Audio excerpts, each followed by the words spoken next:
नमस्ते बच्चों। पिछले वीडियो में हमने बहुत से वृत्त के बारे में जितनी आवश्यक और मूलभूत जानकारियाँ थी वो हमने देखी। अब वृत्त से संबंधित कुछ प्रमेय हैं जो हमें देखना है।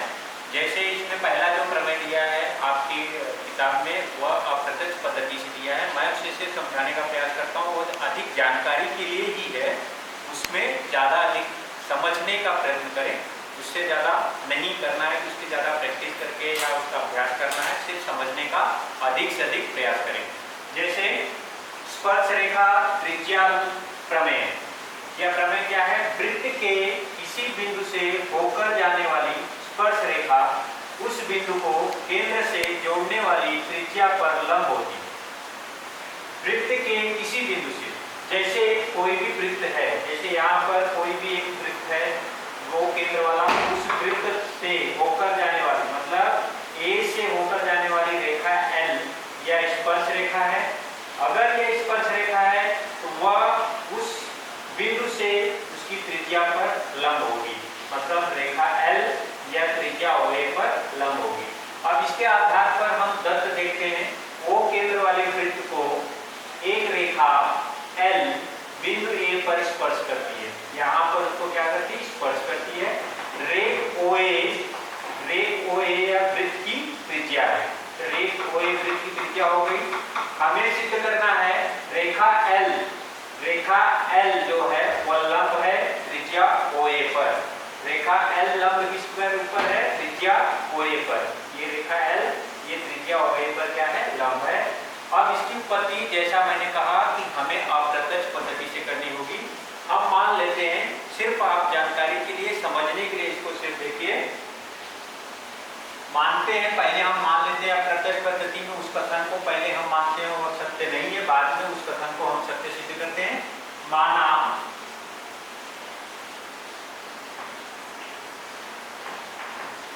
रेखा L या त्रिज्या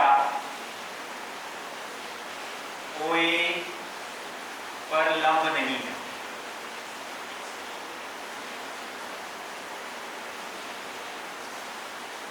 माना बिंदु B इस प्रकार है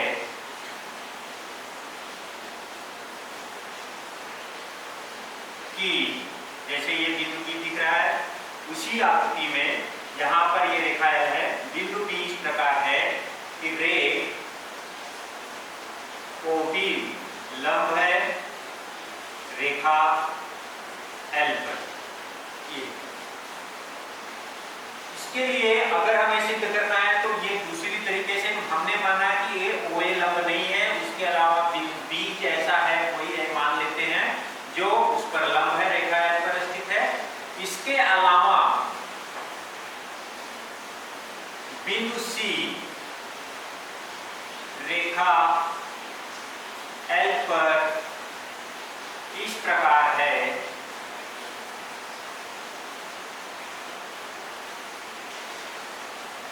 कि A' B' C, A' B' C। माना बिंदु C, यहाँ पर हम C लिख लेते हैं। बिंदु C इस प्रकार है कि बिंदु B, यहाँ पर बिंदु B इस प्रकार है कि रेख OB लंब है रेखा L पे। इसके अलावा यहाँ पे लिख सकते हैं हम, इसके अलावा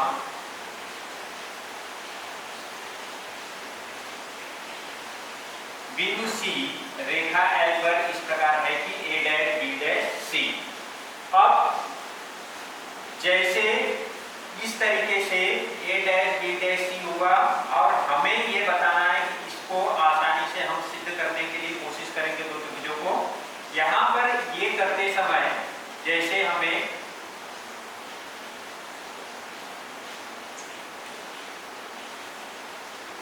ये चीज याद रखनी है कि ABC में यहाँ पर ये पॉइंट याद रखना कि BC बराबर क्या है?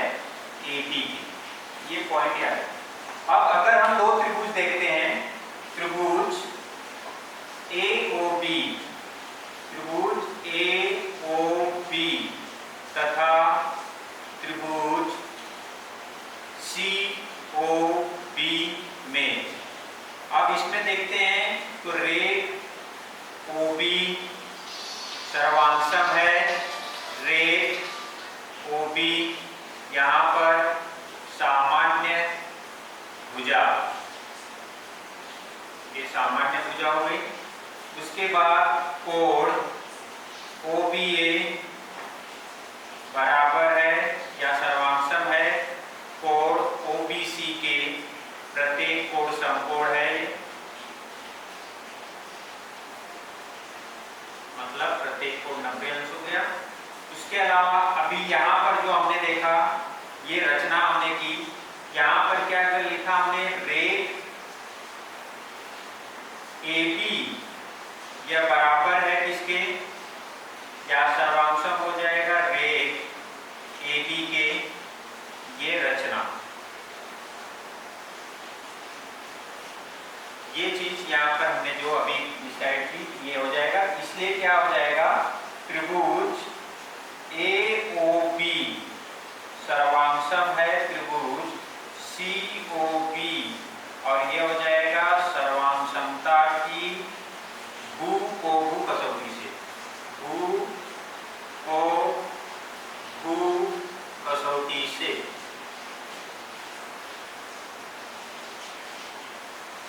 भू को भू कसौटी से हो गया।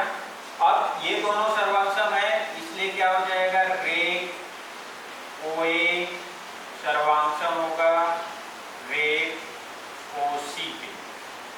सर्वांशम त्रिभुजों की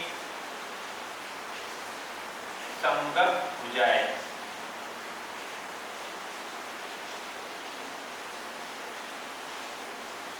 इसका मतलब बिंदु A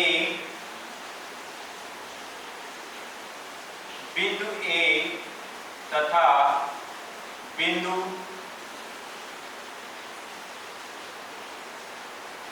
C रेखा L पर स्थित है। बिंदु A तथा C रेखा L पर स्थित है। अब OA जैसे त्रिज्या है, इसलिए दत्त से हमारा यह मानना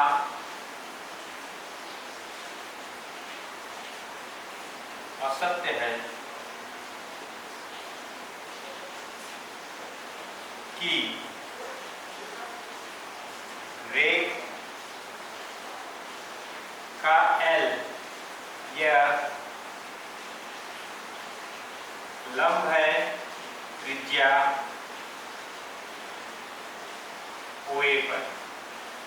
इसका मतलब सिर्फ समझने के लिए है, अगर ये दोनों रेखाएं रेख OA सर्वांशम रेख OC अगर ऐसा दिया है, इसका मतलब ये हुआ A और C रेखा L पर स्थित है। इसका मतलब ये हुआ बिंदु A और C एक ही स्पर्श रेखा के बिंदु है, जो असंभव है। दत्त में क्या बोला गया है कि रेखा L बिंदु A पर स्पर्श करती है, वह बिंदु C पर स्पर्श नहीं कर सकती, इसलिए यह हमारा कथन असत्य है। इसलिए जो हमने माना था कि रेखा L वह त्रिज्या OA पर लंब नहीं है, वह हमारा कथन असत्य है। इसका मतलब ये हो गया कि रेखा L यह त्रिज्या OA पर लंब है। इस तरीके से हम बता सकते हैं अप्रत्यक्ष पद्धति में। इसको आगे भी लिख सकते हैं स्पर्श बिंदु और स्पर्श रेखा बताकर, लेकिन आप समझने के लिए सिर्फ इतना याद रखिए कि माना रेखा L यह त्रिज्या OA पर लंब नहीं है, माना बिंदु B इस प्रकार है कि OB लंब है रेखा L पर। इसके अलावा बिंदु C L पर इस प्रकार है कि BA बराबर BC, दो त्रिभुज हमने लिया, उसमें ये सामान्य भुजा है, ये प्रत्येक कोण 90 अंश और ये यहाँ पर बराबर था रचना से। दोनों त्रिभुज भू को भू कसौटी के अनुसार सर्वांशम है, जिसके आधार पर हमें OA और OC मिल जाएगा। ये दोनों एक ही वृत्त की त्रिज्याएं हैं, अगर वो त्रिज्याएं हैं उस आधार पर भी देखेंगे, परंतु स्पर्श रेखा अगर दत्त में देखते हैं तो एक स्पर्श बिंदु से एक ही स्पर्श रेखा जाती है, इसलिए बिंदु ए तथा सी रेखा एल पर स्थित है। रेखा एल स्पर्श रेखा है, इसलिए बिंदु सी रेखा एल पर नहीं हो सकता। इसलिए हमारा मानना ये गलत है कि OB लंब है रेखा एल पर, मतलब वो असत्य है। और जो हमने माना था ये सिद्ध हो गया कि रेखा एल त्रिज्या OA पर लंब है। अब इसका है स्पर्श रेखा त्रिज्या प्रमेय का विलोम। स्पर्श रेखा त्रिज्या के प्रमेय का विलोम यह करता है कि हम ये मान लेते हैं, माना यहाँ पर सबसे पहले क्या दिया है उसका कथन समझ लेते हैं। वृत्त की त्रिज्या के बाएं सिरे से होकर जाने वाली तथा उस त्रिज्या पर लंब रेखा उस वृत्त की स्पर्श रेखा होती है। जो अभी हमने प्रमेय देखा उसका ये विलोम है। वृत्त की त्रिज्या के बाएं सिरे से होकर जाने वाली तथा उस त्रिज्या पर लंब रेखा उस वृत्त की स्पर्श रेखा होती है। ये M केंद्र वाला एक वृत्त है, ये स्पर्श रेखा L है जो बिंदु N पर वृत्त को स्पर्श करती है। रेखा M केंद्र वाले वृत्त की रेखा MN M केंद्र वाले वृत्त की त्रिज्या है। बिंदु N से होकर जाने वाली स्पर्श रेखा ये हमें पता है कि L है, हमें सिद्ध करना है रेखा L उस वृत्त की स्पर्श रेखा है। तो सबसे पहले हम मान लेते हैं, माना रेखा L पर बिंदु N के अलावा कोई बिंदु P है, ये हम मान लेते हैं वहां पर बिंदु P है। अब रेख MP हमने इसको खींच लिया, मतलब उसकी रचना कर दी। फिर उसके बाद हम देखते हैं कि इसमें दिख रहा है कि स्पर्श रेखा त्रिज्या पर लंब होती है। इससे पहले हमने देखा स्पर्श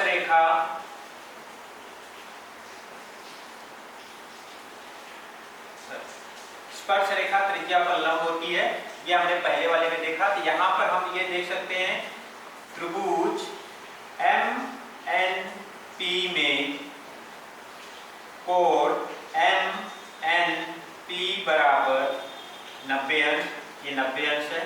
अगर ये 90 अंश है तो समकोण त्रिभुज MNP एक समकोण त्रिभुज है।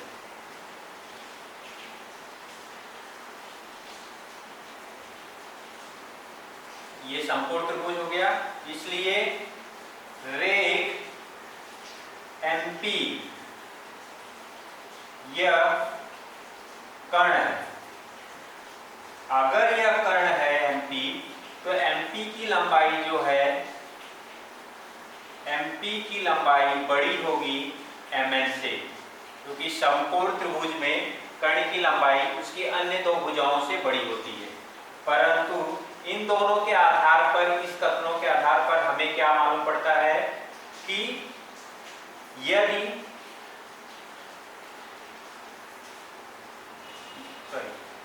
क्योंकि रेख MN यह वृत्त की त्रिज्या है, इसलिए MN बराबर नहीं है MP के। इसलिए बिंदु N यह वृत्त पर स्थित है।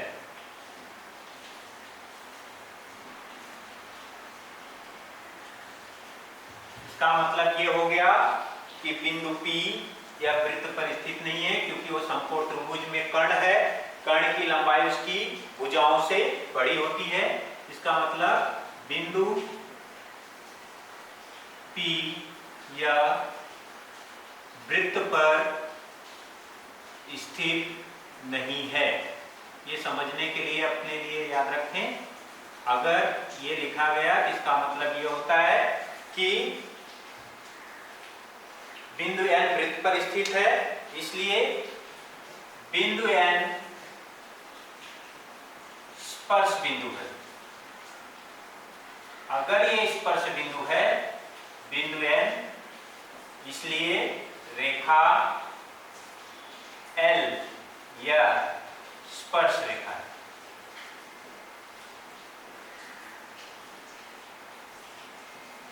इस तरीके से हम स्पर्श रेखा त्रिज्या प्रमेय का विलोम सिद्ध कर सकते हैं। फिर से एक बार देख लेते हैं।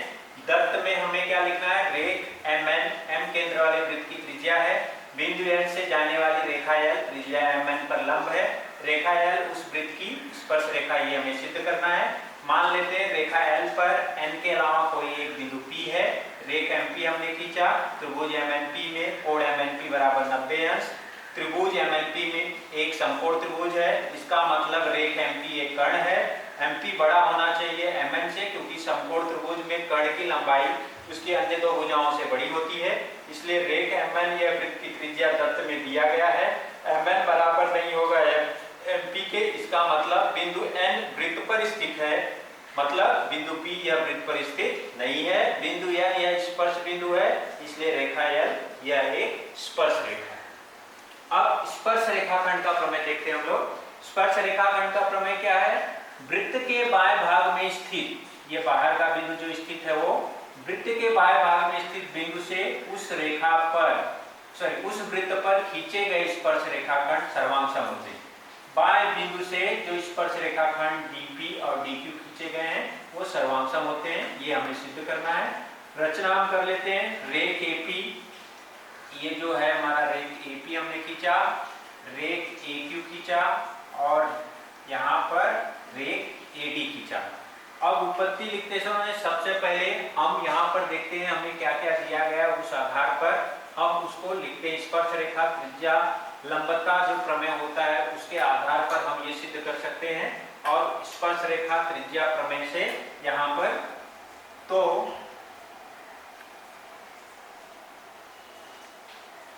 रेख AP लंब स्पर्श रेखा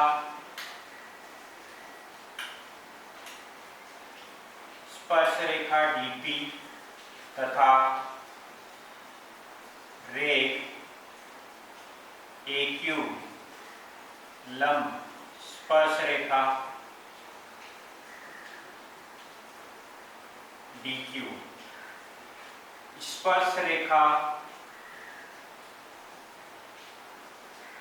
त्रिज्या प्रमेय से